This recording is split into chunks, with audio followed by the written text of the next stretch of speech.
This is the Amp Hour Podcast, recorded October 7th, 2012. Episode 116, Early 8-Bit Endgame.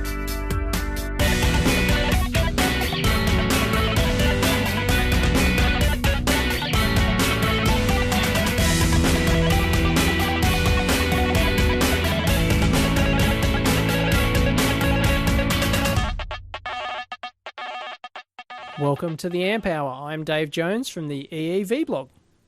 And I'm Chris Gamble of Chip Report TV and Chris Gamble's Analog Life. And of crappy internet connection fame. Yeah, again. You're on your mobile phone again this week. Again. And your username is doubt this will work. Yeah, that's from last week. on Mumble. I still doubt it's going to work. Yeah, it's. I have the cable guy coming on Tuesday, but yeah, it's. The cable guy. What do you call him? Something different? We don't call him anything. We just, we don't have cable guys come out and fix we'll call them by the company name. We'll have the Telstra guy come out or the Optus guy come out. I gotcha. So we don't call him the cable guy. Mm-hmm. It's a very Yankee thing. Cable guy. Is there a stereotypical look for the cable guys? He turn up with his bum crack hanging out. Oh yeah, I think there's like that. A plumber or yeah, whatever. like the right. tradesman kind of style. But I think also there was a Jim Carrey movie called Cable Guy, so that's what I always think of. Yes. Yeah. Yep. It's right. He was like the total. I don't think freak. I've ever watched the whole thing. Oh, it's fun, man. Yeah. It's crazy. It's dark. I like it. So yeah, we'll see. I don't know. Got the phone hanging out the window again. The wife was nice enough to loan it to me again. So we'll see. Right. You're assuming the amp hour position with the phone. You've got. It's really frustrating. So you're actually holding one hand out the window, trying to. No, it's just propped up. I got those little black glass block windows, and there's a little one where it flips out. But I was thinking about it, and I'm like, well, I really do have to get this fixed because it's probably 40 degrees outside, 40 degrees Fahrenheit. So it's probably right. It's getting down there. Which is cold. Yeah, it's kind of chilly. So I'm not gonna be able to do this much longer. It's we'll be limited by the snowfall and the Cleveland weather.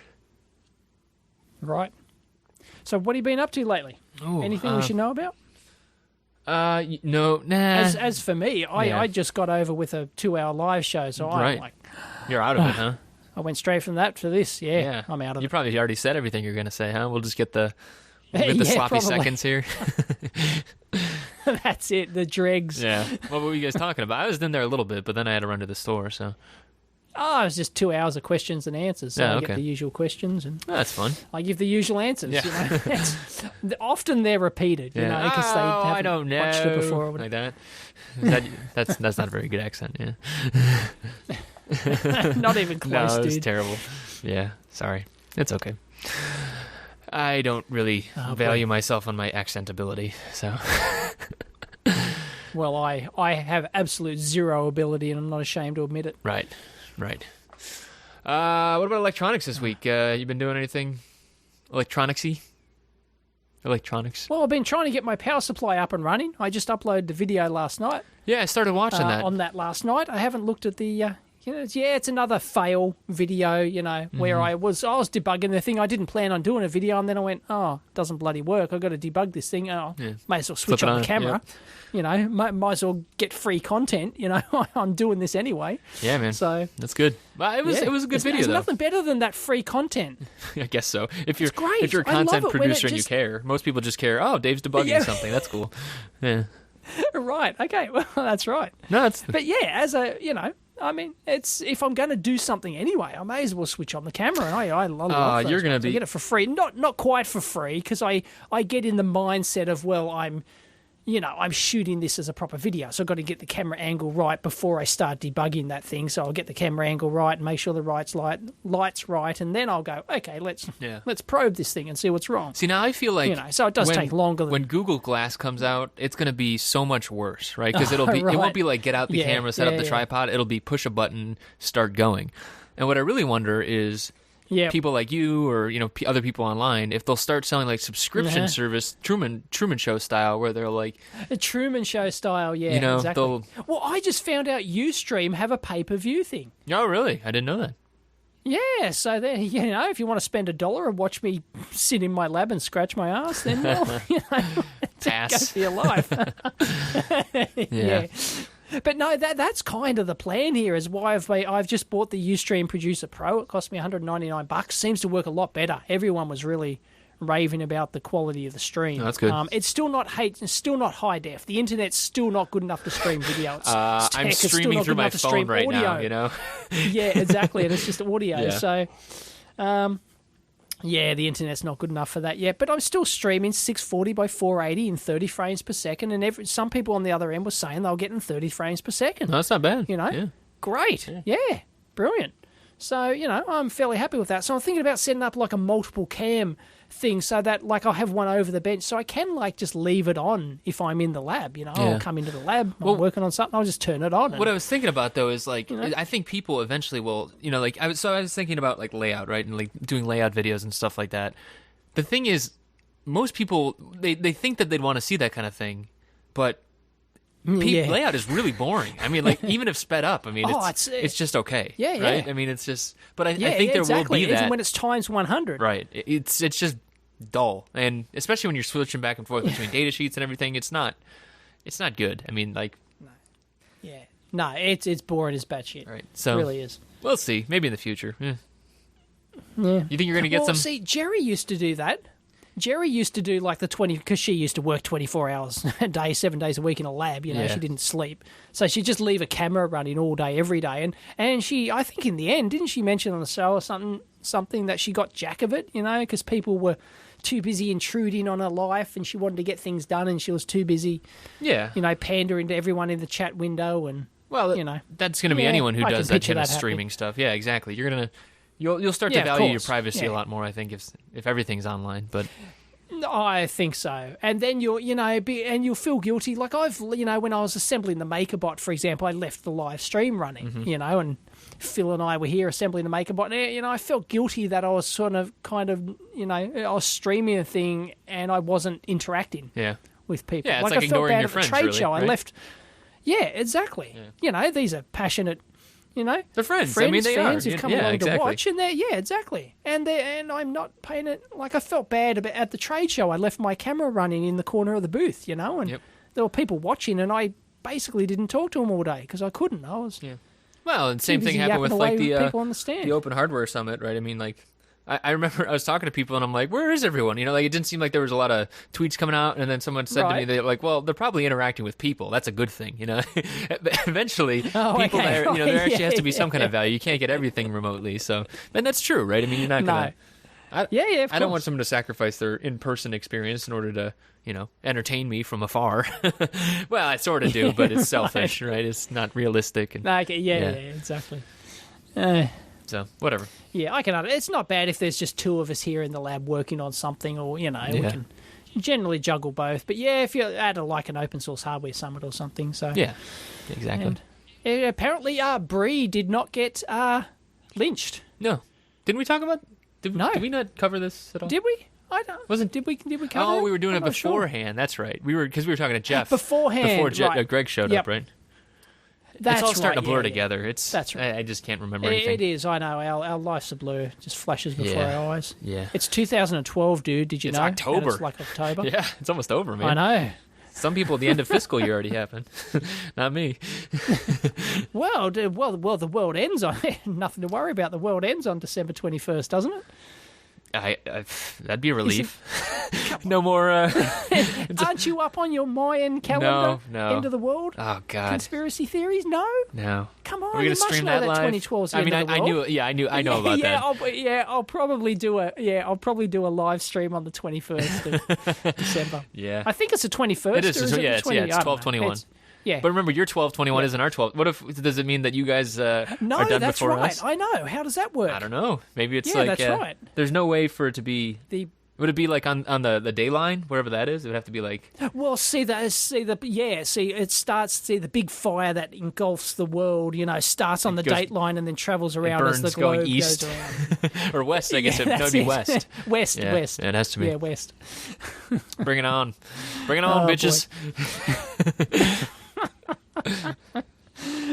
We should have a party. We should have an end of the world electronics party or something. Yeah, we should. Yeah. We should have like a Google Hangout. Yeah, exactly.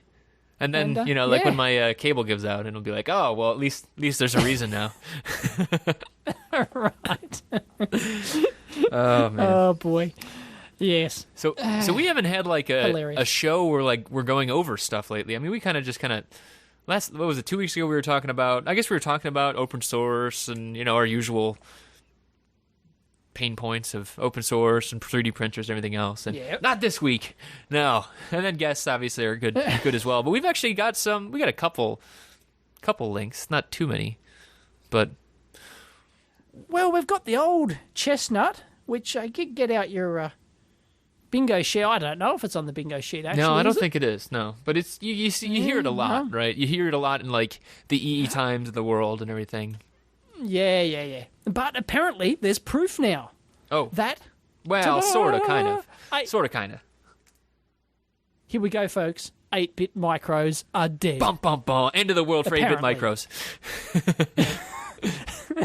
And yes, it probably will happen on about the date that... Yeah, maybe. that the Mayans... they missed a good headline. Predicted the death of... Yeah. That's a T-shirt. The Mayans predicted the end of 8-bit micro. That's too long. But... Oh, man. We need some of our listeners to just start... We always come up with these of, that should be a T-shirt. And then we're just, whatever, Well, I've got a whole list of T-shirts I want to do. So please send me a T-shirt Just send ideas, one to Dave. Yeah, just, do all the work, send it to Dave. You'll be fine. Yeah, that's right. Yeah. Actually, I've got a good one for a symbol, but I've got to learn, like, Photoshop-y type program to do it. And it's really simple. Yeah. I won't tell you what it is, but I think it's You'll tell me after cool. this show. Some people will go, meh. Yeah.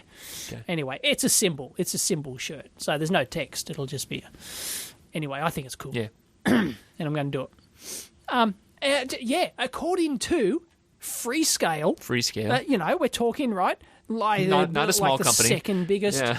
No, right? The second biggest, I think, 8-bit, second biggest microcontroller manufacturer in the world. Yeah, I think it's them and Renesas, right? Them, they trade spots, kind of. Yep, they're number one. I think Freescale is still hanging in at number 2, and I don't know who's number 3 these days. But, right.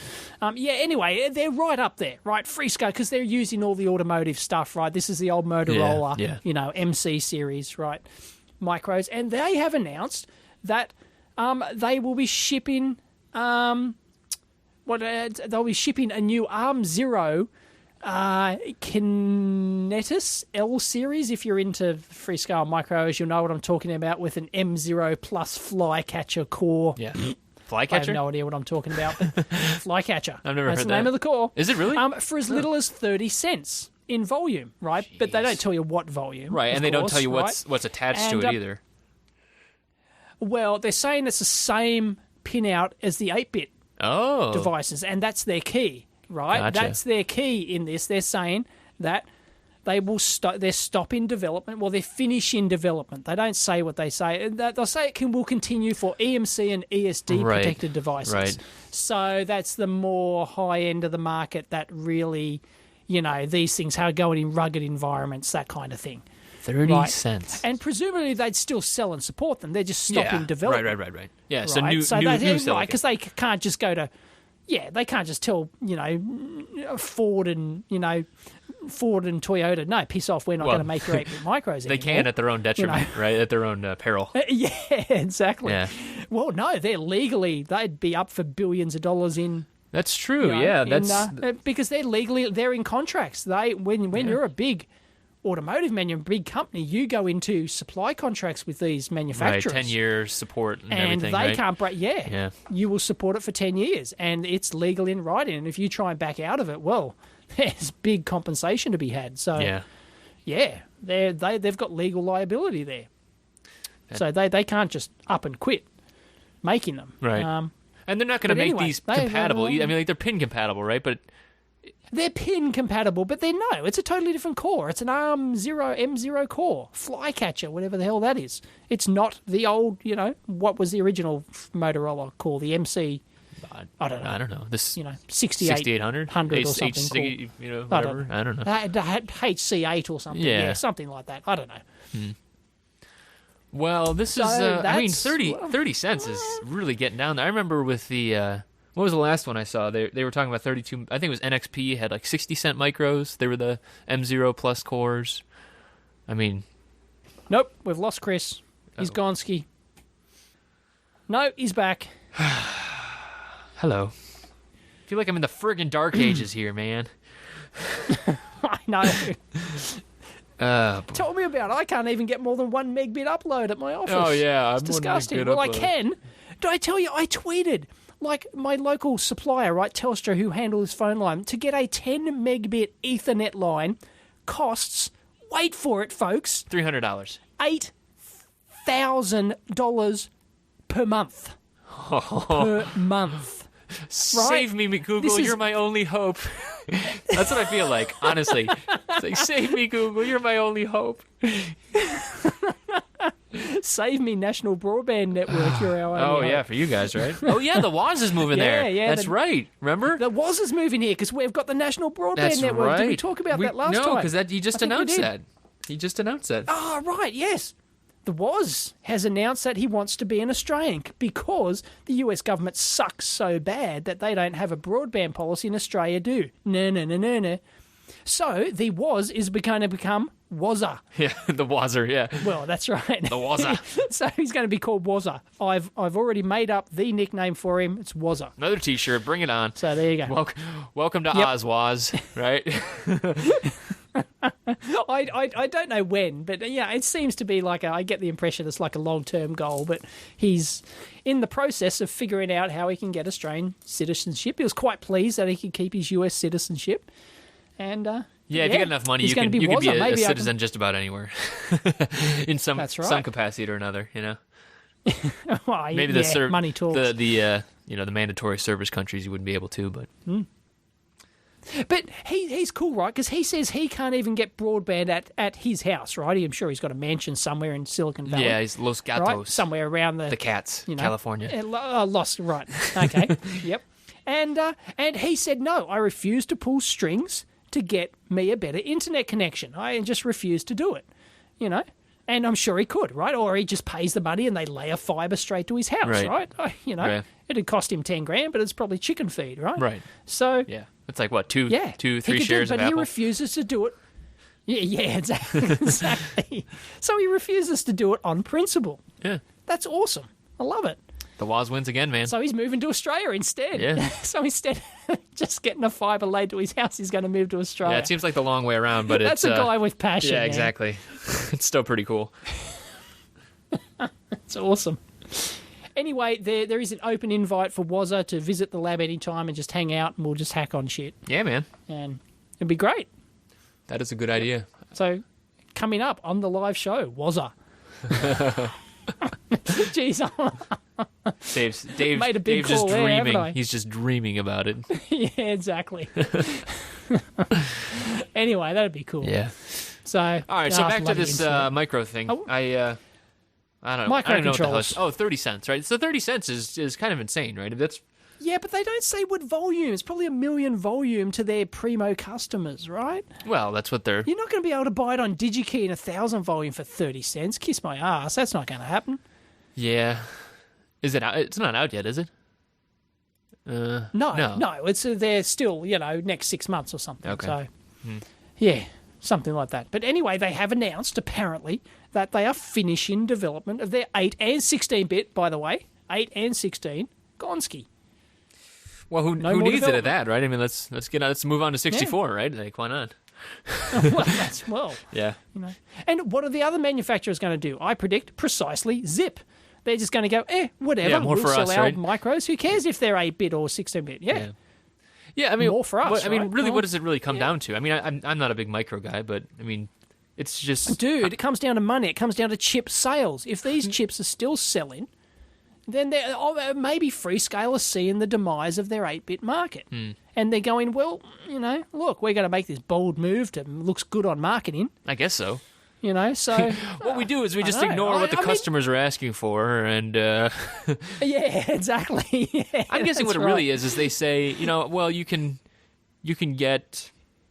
it's the same thing, right? For the same cost and the same everything else. But there are differences, right? There's power consumption differences. There's code bloat differences. Voltage rail differences and everything. Yeah. I mean, I'm not saying like old 8-bitters are the only solution, but it's there are trade-offs, and I don't know. I've seen people just not want to switch just based on preference, right? They don't like ARM cores because they just like it. They either don't like ARM cores, or they're so used to. There's nothing wrong with sticking with your tool, right? If you've used PIX all your life, if you used TI all your life, or Atmel or whatever, or Freescale, you don't want to move because you're familiar with the development tools. Who the hell wants to start again? And most of these manufacturers have a huge range of devices to pick from. You're almost guaranteed to find one that's going to do the job for you. Right. From anyone's portfolio, really. Right. No, I agree. But it's all about that trade-off. That could be a big shock to the system. What it really means is, the thing I don't get about Freescale is they have their own Freescale cores. They have like cold fire stuff, and they have they have older 8-bit stuff. H8. Yeah, exactly. Yeah. The thing I don't get about them though is like, so they've been talking about there's more demand for ARM stuff and everything like that, but I don't understand why a company would throw itself into a market that's saturated with other people, right? I mean, like, I know that's the thing. Yeah. I know they're a manufacturer. I know it's a huge market. I get that. I get that there's, tons of demand for ARM and low cost and low power and everything. And that's cool. And then you have an upgrade path when ARM comes out with a new chip. You can license a new core and everything like that. But what I don't get is you're throwing yourself in with every other manufacturer out there. And especially with all these, like the MBA playbook, right? Of, we'll offshore, manufacturing as well, because fabs are not cheap and they're not easy to use. When you start pushing stuff to TSMC, well, what the hell what is the difference then? Then you're a software company, right? I mean, you're just developing tools to put on your proprietary chips, and in that case, then which you're selling at a rock bottom saturated market cost. Like, where the hell are they going with all this stuff? I mean. Not that I like Apple in any short terms, but one thing Apple does well is they protect their ecosystem. I mean, like that is a very significant thing they do, and they're buying their own fab now, aren't they? Or they're looking into it. They or might something. be, but yeah, I mean, they're going in the opposite like direction, that, right? And maybe because they're cash heavy. Yeah. I mean, Freescale's had a lot of money issues, and I get all that stuff, and they probably had management consultants come in and you have all these liabilities, you need to get rid of them, and you could just offload it to and it's like, well, yeah, you could, but you erode everything that you're about, and everything, and you just become vanilla. I mean, you're just another one, right? Freescale right now is exactly. They have so many fans, and it's just like they're just eroding everything about that when you move to all ARM. And I talked to my local rep about that too, and I'm like, that's fine if you want to move to all ARM, but you're up against 6 other different players, so you better win on price then. That's all it comes down to. Exactly. And that's a crappy game to play. Price, power, speed, all that, and that's a crappy market to be in. Right. Well, I've said it before. I spoke to the Microchip CEO, Steve Sanghi, 2.5 years ago now, probably 2.5 years ago. And he said exactly that, why they didn't go into ARM. And he said that we investigated it thoroughly, spoke to him in depth on this on the phone. Mm-hmm. And he said, we looked at all the options and we didn't want to go the ARM. We decided it wasn't right to go into the ARM route way of things because the market was already saturated. That was 2.5 years, 3 years ago, 3.5 years ago when they made the decision to do that. Mm-hmm. Right? It was already they could already see the saturation back then. And he said we'd just be another commodity player. And we didn't want to do that. So they went with the MIPS 3K or whatever it is they use in their PIC 32 line of micros. He said that's the way we differentiate ourselves. If we get fewer customers, fine, but we're not going to get beat up in that rock bottom, race to the bottom, saturated market, right? Competitive price thing. Yep. We'll make our own way with our core, the MIPS core, which is still used in a few places, so it's not like it's totally proprietary. Right. And we'll make it on our cross-development tools, which are and one of our big key features will be the cross-development tools that work from 8-bit all the way up to 32-bit seamlessly. Yeah, you incentivize people to pull into your platform, and then you try and keep them there, right? That's the idea. And then you can offer them in anything. Right, exactly. Yeah, because at the end of the day, nobody cares if it's ARM or not. Right. Most people do not give a shit. Yeah, I mean, they if care. that's like Can I use the tools? Are they bug-free? Am I familiar with them? Right. No one says like, oh, I use this product because it has an ARM inside, right? Intel inside does not apply anymore, right? I mean, like, there's nothing about that. And no. For the majority of markets, it does not matter. Exactly. And yep. I don't know, like, so all that bullshit about moving, like the benefit of ARM being, you can just seamlessly move from one ARM manufacturer to the next. That's bullshit. Yeah, it is. That doesn't happen. Right. You gotta Nobody does recompile, that. you gotta remap everything. You gotta, it's... relay out your boards so they'll have different voltage cores. Right, exactly. When they standardize on pinouts and features and everything else, and at that point, you might as well just be welcome to McChips. Which flavor would you like today? Like, yeah, exactly. Oh, well, I'll have the Freescale flavor. Oh, I had Freescale last time. I'm gonna have Atmel. With a chalk top and sprinkles. Right, exactly.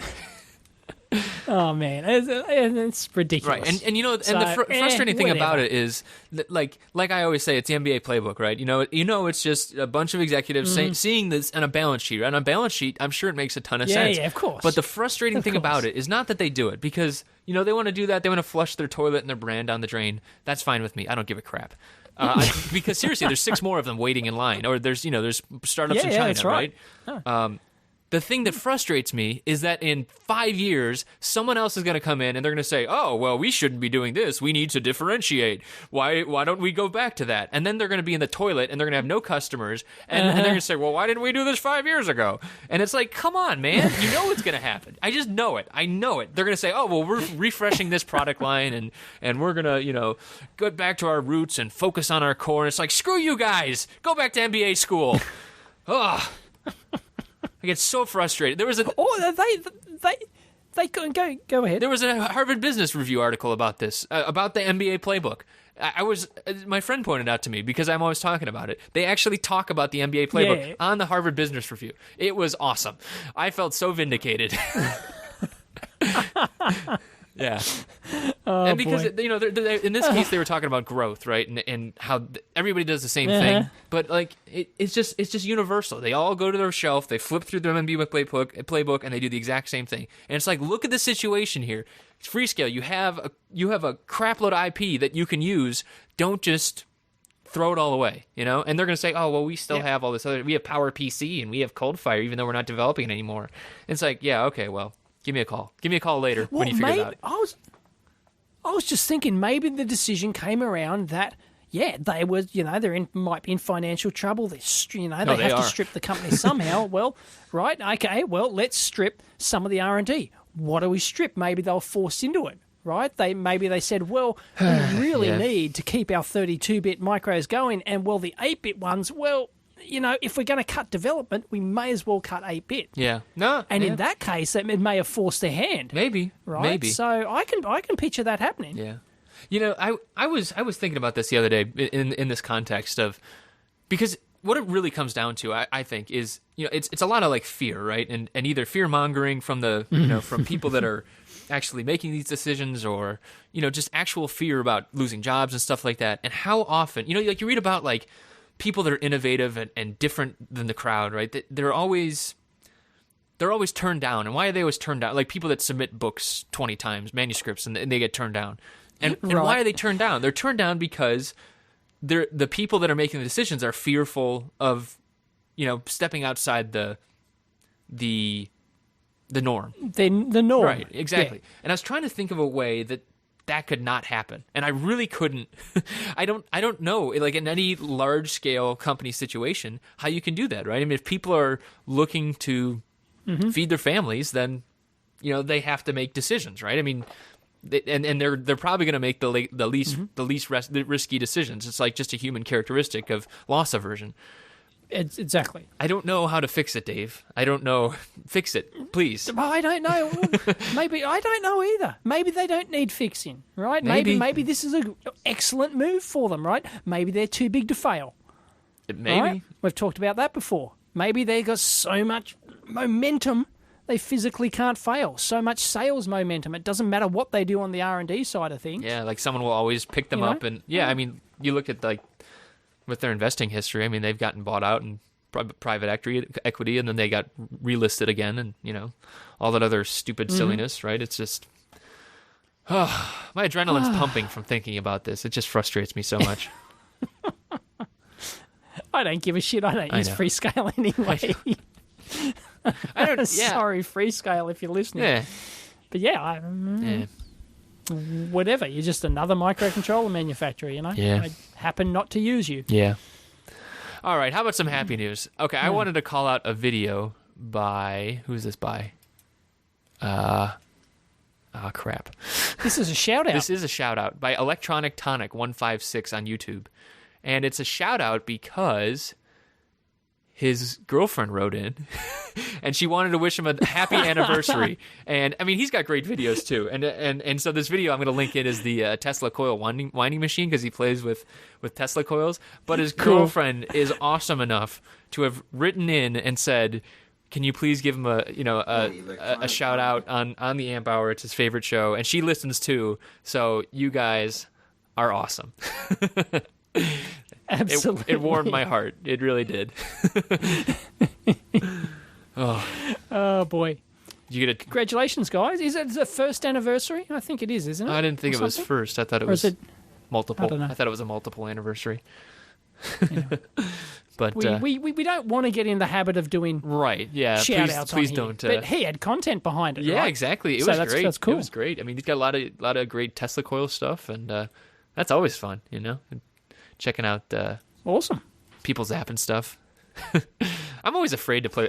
Tesla coil is just that high voltage. I know that it, like, some of it isn't that big a deal, but man, I just like all that photonic induction stuff too. No, I just anything over 12 volts DC, high voltage. I know. That's it. I won't touch it. I'll do 100. I'll do 100 on a good day. Okay. Yeah, I'm a low voltage, low power guy. That's where I get my kicks. I like seeing shit blowing up as much as the next guy. But if I want that, I'll watch Mythbusters and get a really big bang, right? Yeah. So, well, some of the analog stuff you can't do in low voltage, right? I mean, sometimes you need to, if you're doing an amplifier, you might need, 100 volt rails in order to, actually output 50 volts or whatever you're doing, So, no, but I've always had a fascination with ultra low power stuff, Yeah, what about it? I mean, like, just go and fly into the moon on the smell of an oily rag. potato circuits and everything like that. There's a fly to the moon on a single potato. Yeah. If anyone hasn't made a battery out of a potato, you can make a battery out of almost anything. Can't you? Like lemons and grapefruits, and a lot of citrus, lemons and all sorts of things. Yeah, old science fair projects. I never did that stuff. So, I mean, like, I did like some science fair things, like like the volcanoes. And... we had no science at school. No? It was embarrassing. It was pathetic. So but then again, I did go one of the worst high schools in the country, and it was a long time ago. Yeah. So there you go. Yeah, you turned out okay. Boy. Yeah, I'm all right. Yeah. What's this about? We're trying to win a podcast award. Oh yeah. You want people to sign up? Yeah, if they want to. Nominate us. Yeah, if they want to. Geez, you sound excited. Yeah. I don't want to be like, you have to do this. Podcastawards.com. Yeah. Is there a specific link that they can click on to vote? Yeah. Show notes. Or do you have to sign up? We'll put it in the show notes. No, you don't have to sign up. You just got to, I think, nominate, and then there might be voting later. So I don't think you even need I think you need an email. Maybe not. They might just do it by IP address. Right. You can use fake emails. I mean... And by the way, I will use this platform to plug myself. I've entered the Streamy Awards, the 2012 Streamies. Well, kinda, sorta. This show brought to you by our egos. Yeah. I don't know. It'll be an epic fail, but it's fun to enter. Yeah, it's fun. So like you don't fully enter this year. Like usually they have a panel of judges who choose worthy entries. That's why, the winners are, Weird Al Yankovic, Neil Patrick Harris, Oh, really? like big superstars. Oh, wow. So, yeah. Wow. Neil Patrick Harris won last time, as did Weird Al. And all those guys are on the Nerdist channel they do now. online. Yeah. They do online content, Yeah. right? But now they've got this new award where you can vote for yourself. You can nominate yourself, and your fans can nominate you. The only way basically. I get nominated. I didn't have to. I didn't have to fill out a form. All I did was click on a Twitter widget, and it. I send out a tweet, and it nominates me. And they've presumably got some server in the background which checks for the correct hashtag and counts them all up, and the winner automatically gets nominated to be in the Streamy Awards. So, and I'm International Personality of the Year. So there you go. Crazy Aussie. So maybe I can get in there. Yeah. And it's this is a big Streamies are a big deal. They have like a huge black tie event in LA in one of the huge big, where they hold the Oscars. So Dave actually might show up in the US. Yeah, that'd be good. I might show up and collect my little pointy Streamy award if I win. There's not a reason to vote. I don't know what it is. Anyway, you can just vote. Yeah. You've got to be on Twitter. You've got to have people a Twitter should be account, anyways. and it's on my website. That's a good way to get a hold of us, though, right? Twitter us. should be. That's. It is. I enjoy it. Yeah, tweet us. That's the best way to we keep up just with sit people. here all day watching our feed, and we no, just reply I do it to on everyone. my phone. I just. You do. Right. You. Okay. Yeah. I do it occasionally on my phone, but I sit in front of a computer for 16 hours a day, so I don't really need my phone. Right. Yeah, I'm at work, so don't usually like to be on No, right. computer at work doing that. Why not? Well, I'm on my computer. What, so you sit there with your phone? Yeah, It no, just I mean, looks less I obvious, try does and separate the two. Right. That way I can ignore the phone too. It's not. I don't know But if it's you on the still desktop. sit there all day and... No, not all day. Well, maybe Right. some of the day. Come on, Anyway, you I check don't want to every talk 5 about minutes. it. Hey, I is don't there a want new to talk tweet? about New it, tweet. Dave. Twitter's anonymous. Yeah. All right. So speaking of work, I've been doing a lot of design reviews on some of my designs, and I was wondering about your own designs. Work designs. As in, you go into a design review meeting with other peers. Yeah. Is that exactly. What you're talking about? Peer design reviews. Right. And so I was wondering about peer design reviews where you have to defend your design, basically. Yeah, exactly. That's what I was getting at. Is that pretty much? It's a balance, right? This is what I tweeted about it being a balance of having to defend yourself versus not being an ass, right? And being like, no, I don't, Right. I won't listen to you. Well, sometimes you got to, because sometimes there's dickheads in these review meetings, and you've got to set them straight. See, really? Like, how do you deal with that? I mean, some dickheads. Not even clueless, though. Like, well, you don't call them a clueless dickhead. You just hit them with facts. Okay, all right. And it usually, hopefully, shuts them up. But So just from knowing your own design well enough of being like, well, no, I tried this, I tried that. I've looked into that. Right. And no, it's not going to work because drown them in data. Like you don't just say it's not going to work. Right. Right. You just say it's not going to work because I've already looked into it. Right. So it's like the when people approach you with invention ideas, like what you do there, except in this case, it's your invention idea. Exactly. Yeah. That's it. Yeah. Oh, boy. So that's the... Or worse, you've been given a shit design. You've got to design it, and you hate the design. And you've got to go in and defend it in the design review meeting. Wait. Because it's based on a spec which you think shit or flawed or whatever. Oh, okay. So the situation is you're bad, being set up and to like fail. you have to try and... So I've talked about this before, where you're given a project which has been there for years. The project's just been going on and on and on, and they bring you in thinking that you can fix it all. You're just the latest schmuck to come in and try and help this project along and fix it. And well, no, you're being set up to fail. Right. You've been given the worst project in the company, and there's no way this can possibly work. And sometimes you've got to work on those projects that are just going to fail in the end. There's just no way to salvage it, or they won't let you salvage. What do you mean that they won't let you? Like they don't let you redesign it from scratch, that kind of thing? They don't let you redesign it from scratch because it's either too far down the path or their customer wants a specific thing and we've already promised a specific thing by a specific date. You don't have time to go back and redo it. We've got to push forward and, actually give the illusion that we're still, so we can at least get the money for this milestone, or something like that. If you're doing a government contract or something like that, it's all about meeting your milestone. And if you hit your milestone, you get paid. And who cares if it works in the end? Yeah. Most people don't care, I mean, and unfortunately, some big companies, big organizations work like that. It's a reality. Part of the sorry, I got sidetracked on this, Chris, because we lost you again. So I just continued with the being pushed into projects which fail. Oh yeah, that's cool. So you're being set up to fail, and it has happened. I've certainly experienced more than a few. Do you have any specific examples or no? Like, did it end up? I've worked on. Was it just a bad project in the end? Is that kind of the thing? It was a bad. I've worked on military, like a military sonar. I won't name names or project names, but I've worked on ones where that we've already spent $5 million working on this thing, and we've already produced the prototype, the massive prototype PCB, and we can't get the parts anymore because the previous designer designed it poorly, and we can't go back, and we've got 3 months left until we have to do a show and tell with the Navy or whatever, and you can't fix it, so you've just got to patch it together to get to the show and tell, so that you can tick off that yes, we met this milestone, and everyone, and it kind of sort of works, and the government go, or the Navy go, oh yeah, it kind of sort of works, yeah, we understand, yeah, you met this milestone, so you'll get paid for that, but then after that they know it's a loser, so they cancel the project. Right. Eventually they know nothing's going to come out the other end, and everyone knows that, but you got to do it anyways, right? You've got to go through the motions, right? And you just got to shrug your shoulders at the design review, or what? I mean, like, yeah, exactly. And you just got to go along, well, yeah, I know this isn't going to work, or it's going to work poorly. Yeah. It's not going to meet the spec, but we can always massage the spec. That's true. Or massage the results to, it's just bullshit. Right.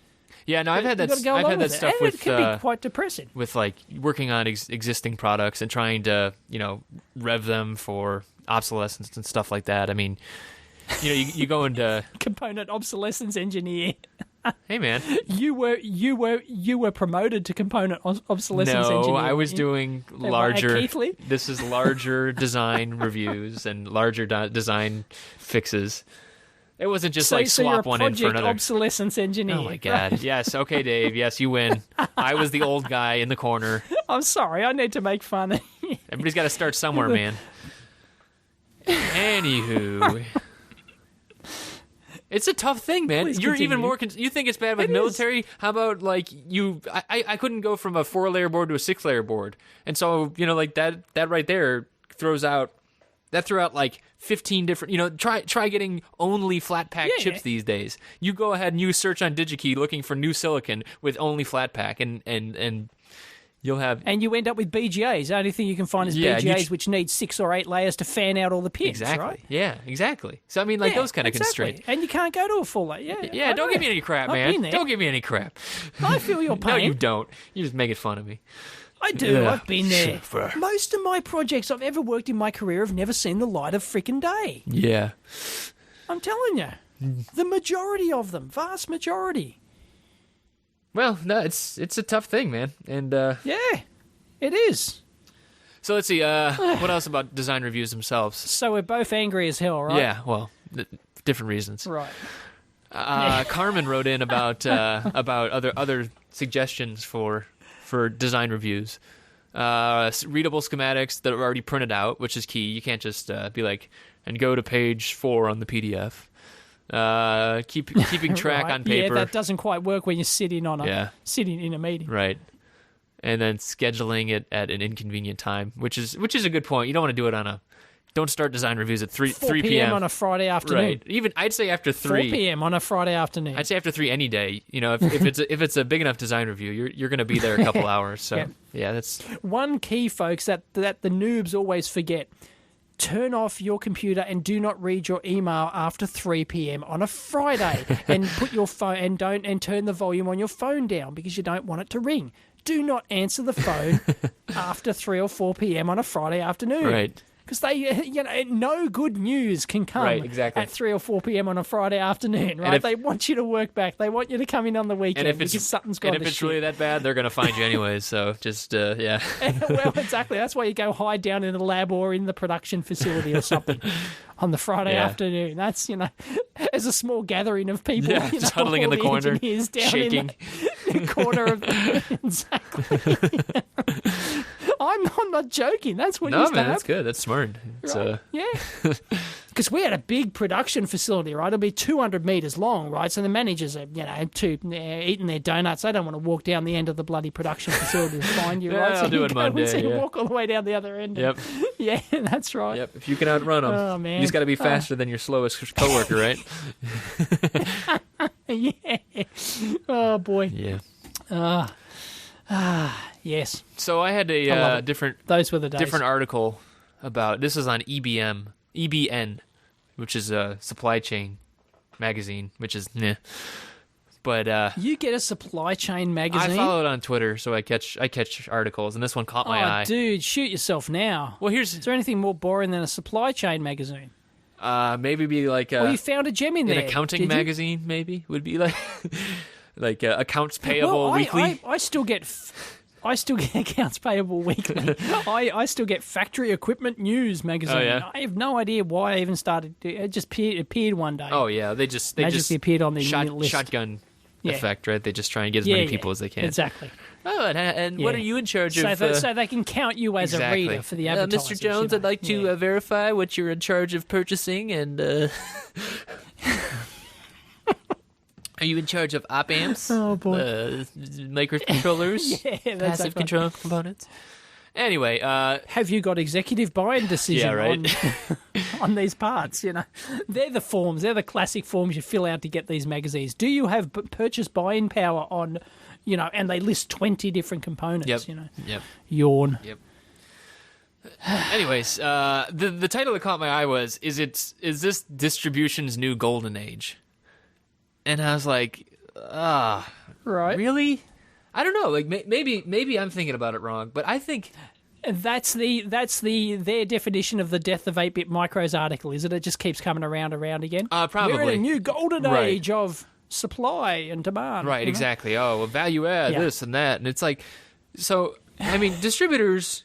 Explain it. Okay, so distributors are, for people that don't know what distributors are because they just haven't, they're working on hobby stuff or whatever else. Think of DigiKey as a distributor.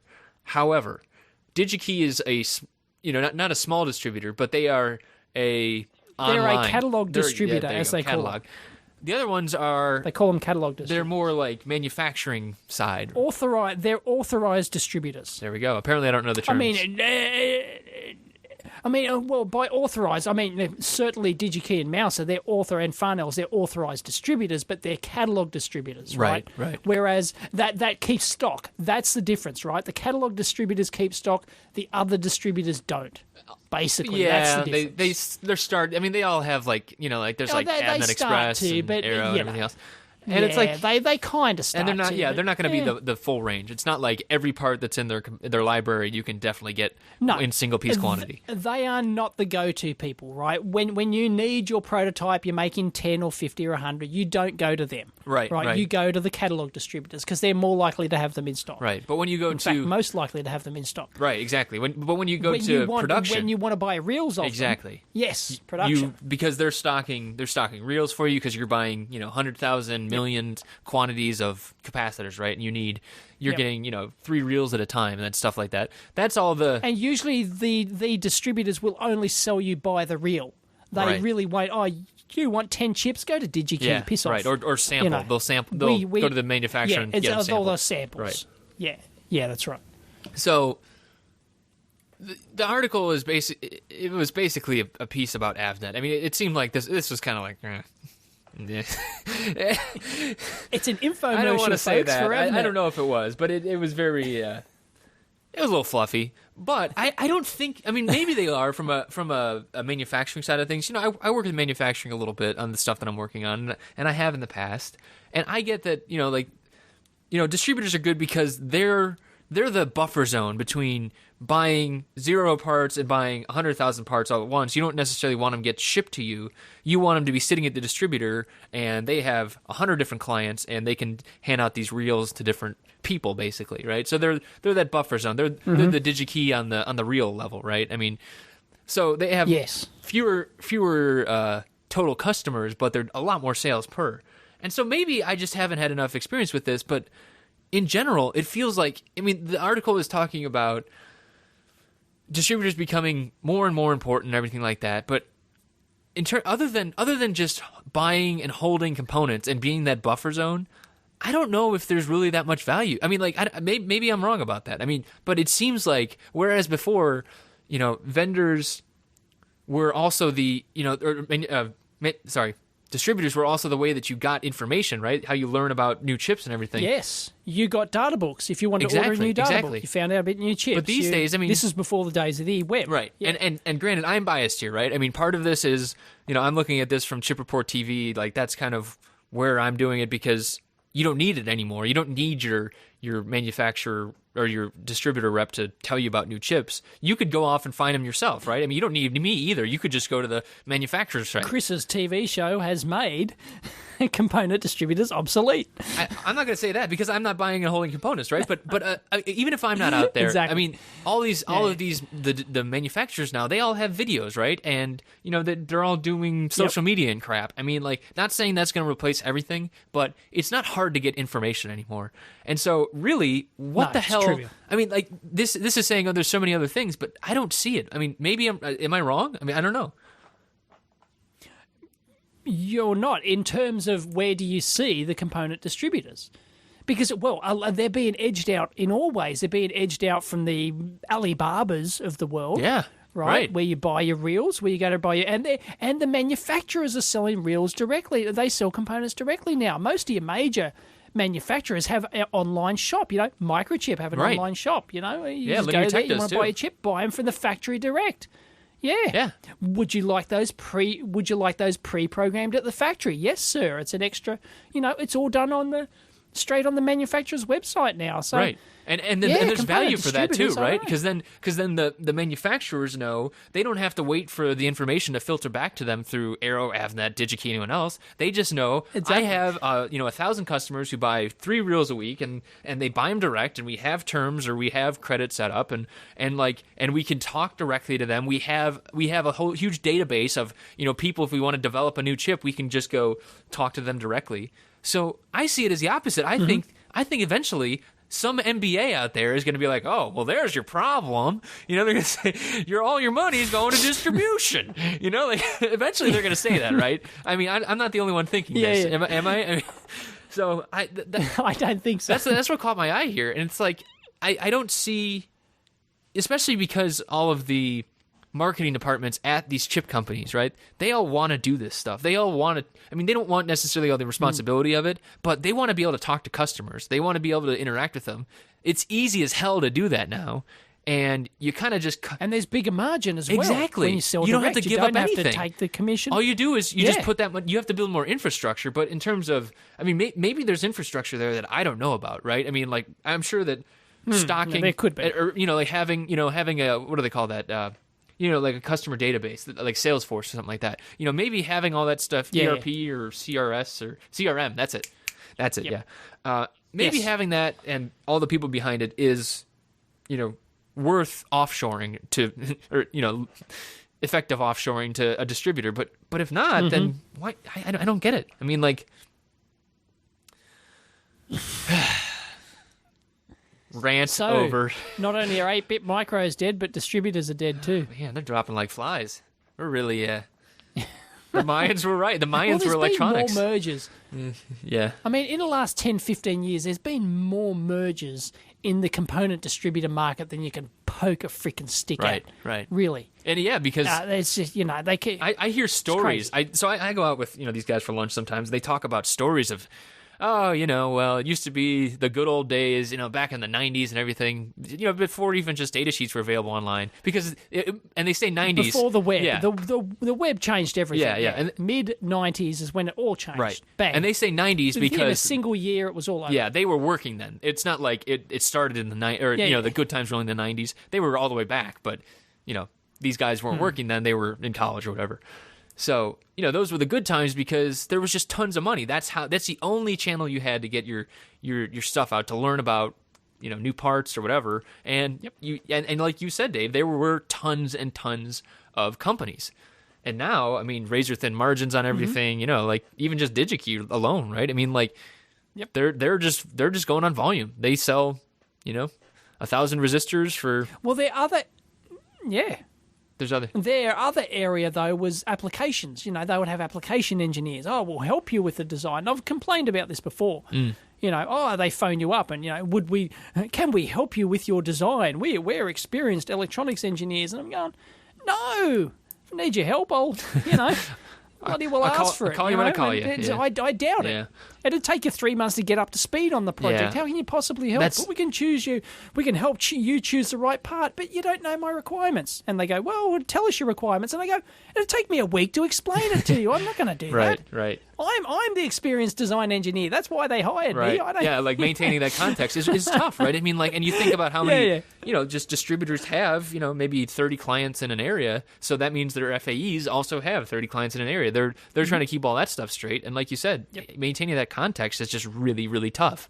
So, but granted, there are circumstances where you don't have enough engineering talent in-house and where these field application engineers are very valuable. Yeah, definitely. Right? You don't have an analog, you don't have an FPGA expert. Well, fine. One of these FPGA distributors, they'll have an expert who can, you know, write you some VHDL for you to get you up and running or something. Yeah.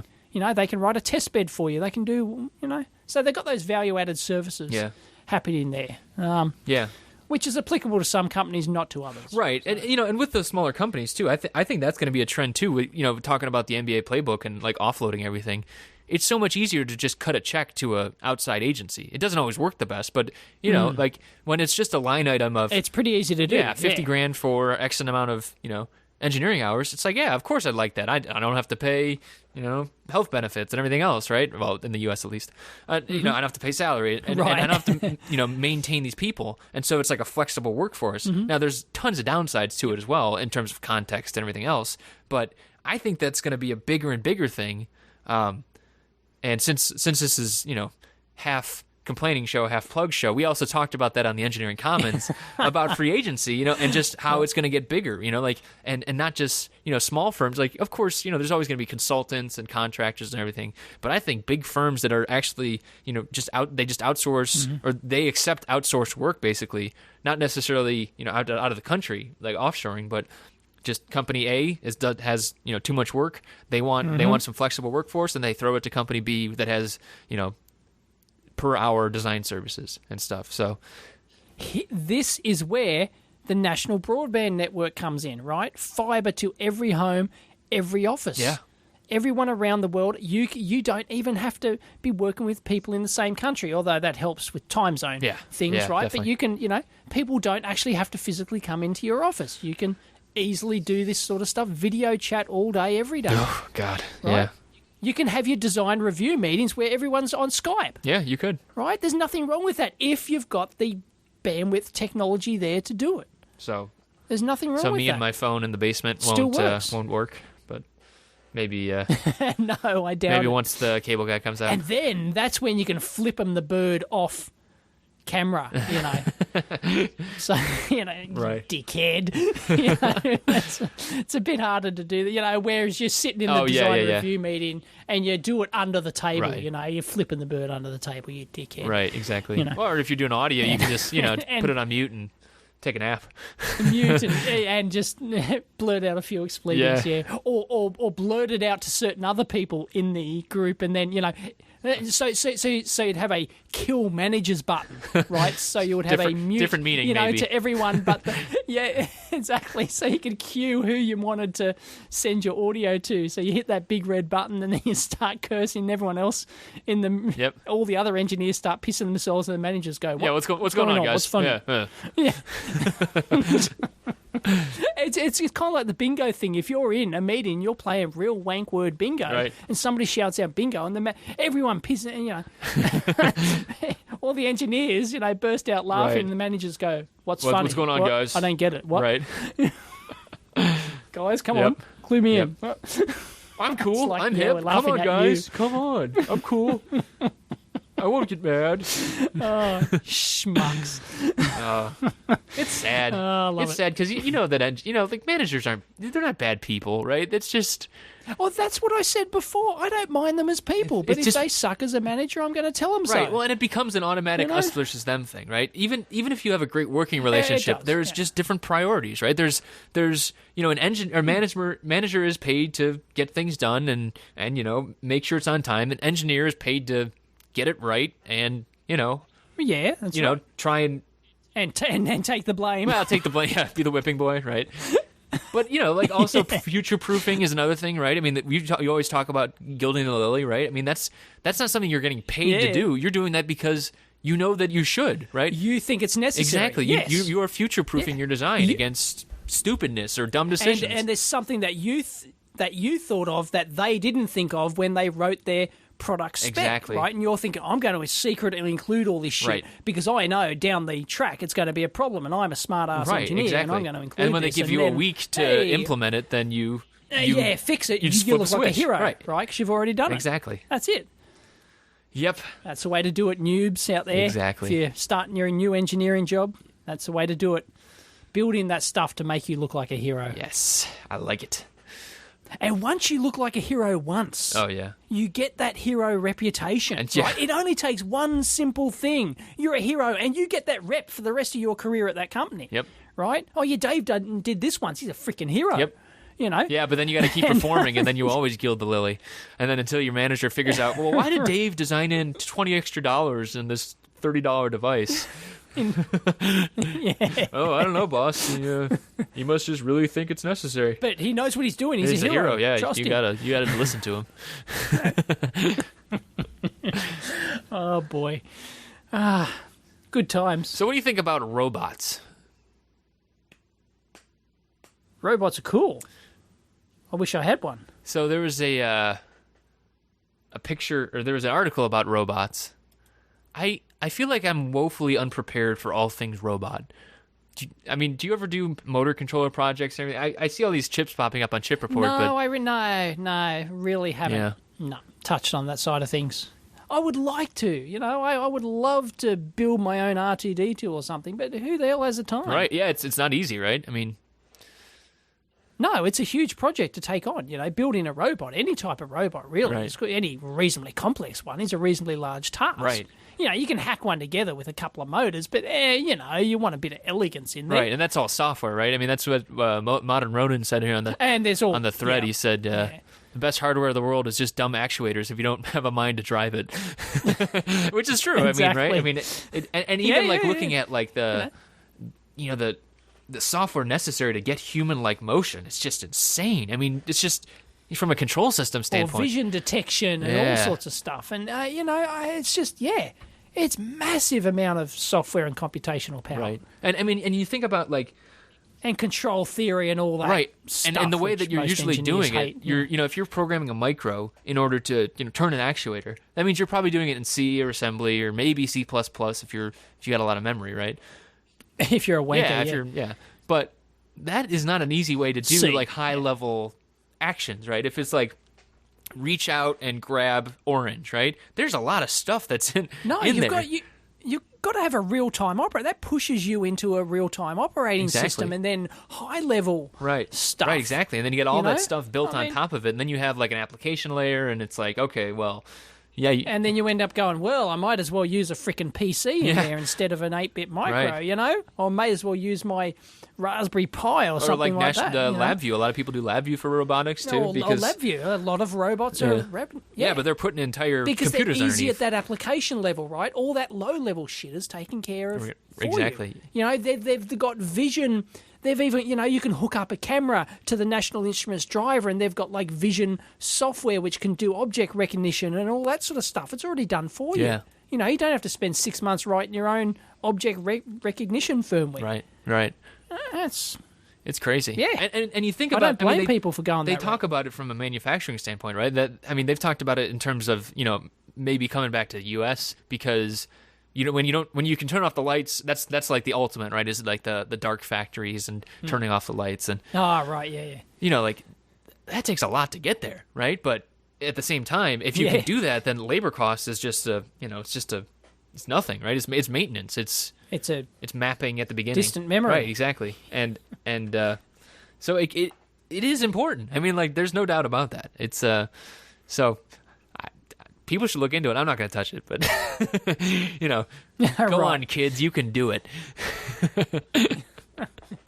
Every man his dog, though, seems to be working on robots, especially with that first robotics thing. Yeah. Seems like every school kid in America's designing a robot. Yeah. I'm just jealous. Well, but first, I've heard that as a complaint is that first is a lot of, LabVIEW. I mean, because of the difficulty of that, right? You're still learning. It's high. Of course, it's high level. They can't. It'll take them forever to come up to speed to be able to write their own C code from scratch. Right, exactly. And really, that's not the point of first. The point of first is to get kids excited about science, and that's what a lot of people miss. Exactly. It doesn't matter what you're doing. If kids are having a good time doing it, or how you're doing it. Yeah. Exactly. But it's like the Arduino thing. Exactly. It doesn't matter how you're playing with electronics as long as you're playing with electronics. Exactly. It is just critical that you can impart some kind of change on your environment with electronics. That shit will hook you for life. Even just blinking that LED the first time, that is going to do it. That is a powerful thing. Exactly. And that's anytime people complain about Arduino, Arduino has done they do a lot of good stuff still, and a lot of cool projects come out of that. And but in terms of the ultimate power of it, it's all about that. It's all about that blinking light, man.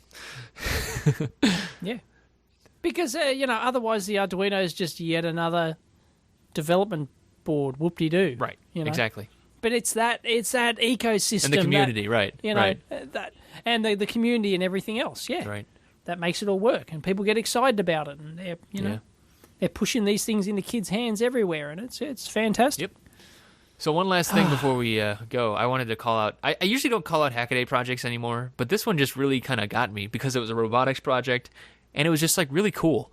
It was a 200-pound Wi-Fi deploying robot. Did you see that one? No. And it's actually where does it do? It's how, the same how guys. And where does it deploy? It's the same guys that are doing the Stompy robot, which was the 18-foot hexapod robot that was on Kickstarter. Right. So it's an artisan asylum. But basically, it's like a low to the ground robot, and then basically it dumps a Pelican case with a battery and Wi-Fi in it, and basically. I see. Yeah, it's like a tracked robot. It's like a tank. Yeah, it's like a little tank tracks on it. It's got a camera and everything, and it's all sheet steel and stuff with a Pelican case strapped on top. 2 of them actually. So then basically, what it can do is it can bounce. It can drop one, and then it can go a little bit further because it's Wi-Fi, and then you could keep bouncing it back. So you can actually set up, Wi-Fi networks, but then you can also, bounce your signal back in order to keep the robot going. And I'm guessing because they're doing video, they need Wi-Fi, but it's pretty cool. I really like. I just think it's a really fun project because I don't know, it's cool. And that's not terribly difficult to do at the high level, maybe like there are. Oh no! Like just to control a robot via Wi-Fi. I mean, you can get like a Ninja block or something, or you can get one of the, you can get these things which interact with, web pages and Wi-Fi, and it can control an actuator, and drive it and turn on a motor. Okay. Well, I can't do it. I know that. So. Not that that says much. No, but there's off the shelf. You can build this with off the shelf hardware. All the magic is in the mechanical aspects of the robot, how you build it, and also what sensors you put in and how you put the whole system together. But you can do all this with off-the-shelf hardware, basically. Nope, I can't. So, look, they're using a regular Wi-Fi steerable webcam. Yeah, right. Yeah, I haven't seen this thing working, but I can see. I've got one sitting on the bench right in front of me. It's exactly the same model, but it's black. Mine's white, right? And it's got one of these pan tilt. Infrared remote control cameras. Okay, so right? you're saying they're not doing like video from scratch, which I wouldn't expect anyways. I mean, no, exactly. There's because this is a Wi-Fi streaming camera I got here. I can't get the bastard working because I'm too stupid, right, to get the bloody Wi-Fi thing working over my internet connection and out. Yeah, I bought it like it's supposed to just plug in and work, and I'm bloody hell, I can't get it working. But they've got one of those on top of this thing, right? There's your pan tilt camera, Wi-Fi enabled, bang, off the shelf. Buy it on eBay for $50.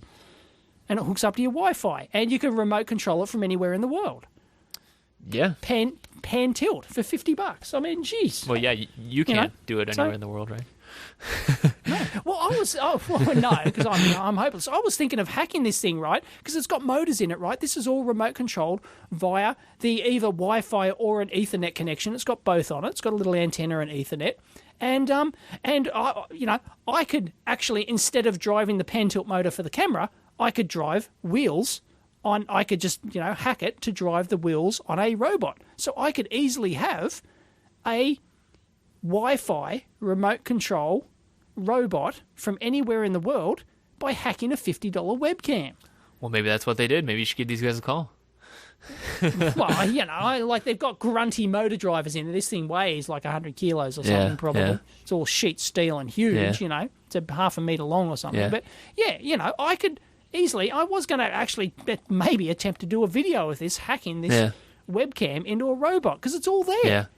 Well, everything's there. There's actually one last thing I wanted to point out on the list from this week. It's actually kind of with that, because it's about hacking and pulling stuff apart. It's actually what's his name? It's Dr. Analog, right? It's Dr. Analog on Twitter, and it's and readingjimwilliams.blogspot basically. But he actually runs a course, and basically he has a course, and I haven't really heard of this in other places. What he's doing is basically they're ripping stuff apart. That's the main thing.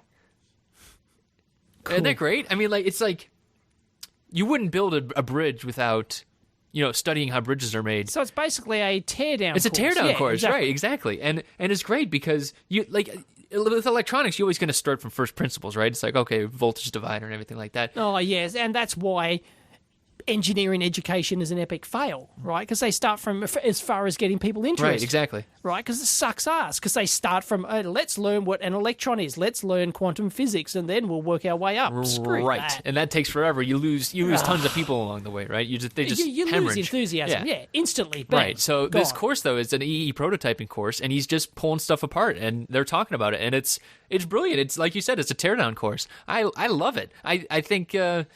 It's great. Like having that kind of context is it's killer, So, nice job. It's totally agree. Kent. What? So, where's he teaching this? I thought he's at Olin. I think he's at Olin and MIT. I think he bounces between the two up in Boston. It's Kent Lundberg. All right. I knew that, but I've forgotten about it. Dr. Analog is Kent Lundberg. So, but great. I mean, we've talked about his blog before. He reading Jim Williams. He goes over. He's going through all the different app notes and stuff, but. This is a good idea. So, if there's any other teachers out there, I agree. Replicate this, and then you can show Dave's videos too, or Mike's videos. Cool. All right. Well, is that it? I think so. Sorry about my connection. Way over time. Hopefully, it'll be better by next week. Yeah, that's all right. Because you shouldn't have to edit this. I just kept on going. Just kept on plowing through. Okay. Cool. Being the professional broadcaster that I am. Right, yeah, we're so professional. Which is why people should vote for us on the podcast awards and/or the Streamies. So we will leave those in the show notes. And the Streamy, Yep, definitely. Oh, boy. Yeah. All right, man. Well, we'll see you next week guys. with mystery guest number 7. Yeah, we haven't figured out who that is yet, have we? David, mystery guest. Just say mystery guest. Okay, mystery guest. Yeah. Woo. See you next week. Can't wait. See you then. Bye.